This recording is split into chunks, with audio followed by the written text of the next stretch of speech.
Sir বাইদেউসকল 60% যি মৰ্গে bones ঘোষণা কৰিলে, যাৰ ফলত অসমৰ পেঞ্চনাৰসকলে ফেমিলি পেঞ্চনাৰ আনহাতে অসমৰ কৰ্মচাৰীসকলে কেতিয়া এই মৰ্গে বনছ দিয়াৰ লাভালাভ লাভ কৰিবলৈ সক্ষম হ'ব, ইয়াকে আমি এই সৰু ভিডিঅ'ৰ জৰিয়তে ক'বলৈ ওলাইছোঁ। হয় ছাৰ বাইদেউসকল, আপোনালোকে ঠিকেই শুনিছে যে ইতিমধ্যে কেন্দ্ৰীয় চৰকাৰে যি 2% মৰ্গে বনছ বৃদ্ধি কৰাৰ ফলত এয়া 58%ৰ ঠাইত 60% হৈছেগৈ।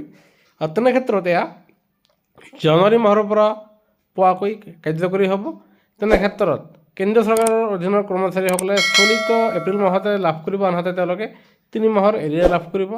আনহাতে অসম চৰকাৰৰ কৰ্মচাৰীসকলৰ ক্ষেত্ৰত যিহেতু অসমত নিৰ্বাচনৰ বাবে কোড অফ কণ্ডাক্ট লাগি আছে, তেনে ক্ষেত্ৰত মাননীয় হিমন্ত বিশ্ব শৰ্মা চৰকাৰে অহা 4 তাৰিখৰ আগে পাছে ঘোষণা কৰিব। তেনে ক্ষেত্ৰত মে' মাহৰ দৰমহাৰ সৈতে আপোনালোকে মৰ্গে বনছ 2% বৃদ্ধি হোৱাৰ 60% দৰে দৰমহাৰ পেঞ্চন লাভ কৰিব।